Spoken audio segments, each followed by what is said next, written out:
Time now for Fantasy Football Today for CBS Local Sports. I'm Jamey Eisenberg. That's Heath Cummings. We're going to give you the starts and sits that you need for week number 1. Football's here. Let's help you start your fantasy season on the right foot. You're starting with a quarterback who should be awesome to open the season. Could be a breakout campaign for Josh Allen. Love the setup for him. Expect him to come out and have a dominant campaign against the Jets. Here's the bold prediction, Heath.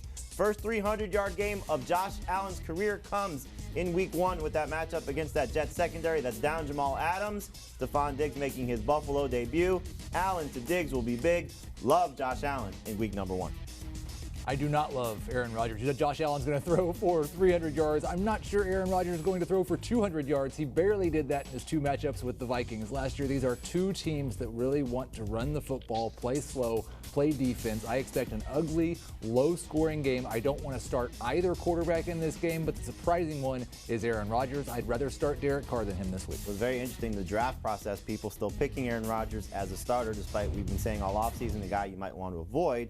But for week number 1, I'm with you. Guy that you could sit this week is Aaron Rodgers. Let's go now to the running back position. And Heath, who's a guy that you're going to highlight? I don't know how many weeks we're going to get to say this, but in week 1, you are starting Marlon Mack. He will start for the Indianapolis Colts, and it's an absolutely fantastic matchup against a terrible Jacksonville Jaguars defense. Yes, Jonathan Taylor is there. He may get 40% of the carries. Marlon Mack can be a top 12 running back with 60% of the carries against this defense. It's going to be interesting to see how the Colts use both of their guys. Reports coming out that Taylor will be the backup, but to what degree, we'll find out. Yeah, I like Marlon Mack a lot this week, and again, I'm with you. How long we can say that, we'll find out post-week 1.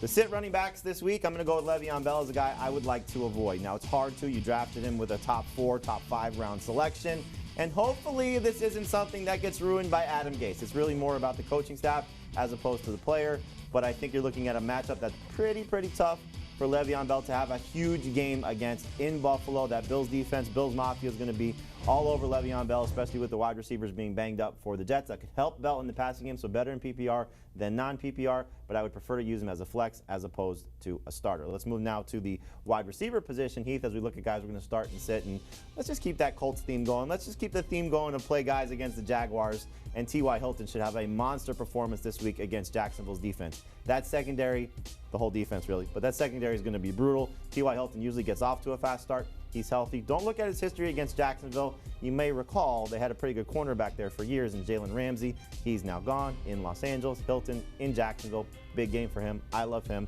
What about a guy to sit? Yeah, I don't love A.J. Green. We might love A.J. Green. Let's see what he's going to be. We're going to have to see it in week 1. You've got a situation with a rookie quarterback in his first start against a very good Chargers defense, and Green has been limited for most of training camp. Let's just wait and see for 1 week with A.J. Green. Yeah, I'm with you on that one. Chris Harris, Casey Hayward, Bosa, Ingram could be bad for that Bengals passing attack all the way around. What could be fun, though, is the passing attack for the Dallas Cowboys as we look at the tight ends. That game is one of the favorites to be a shootout, and I am starting the tight end, Blake Jarwin, taking over for Jason Witten. Jason Witten was a top 12 option in this offense last year in full season, so I think Jarwin will be in week 1 in a game with one of the highest over-unders of the weekend.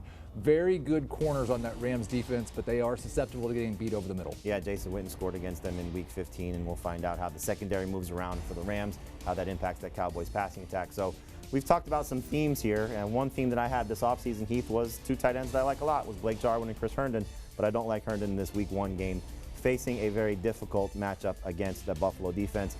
Last 2 years, Buffalo top 3 in terms of fantasy points against tight ends. And so I think you're going to see them do a good job of keeping Herndon under wraps. I'm excited for him for the season.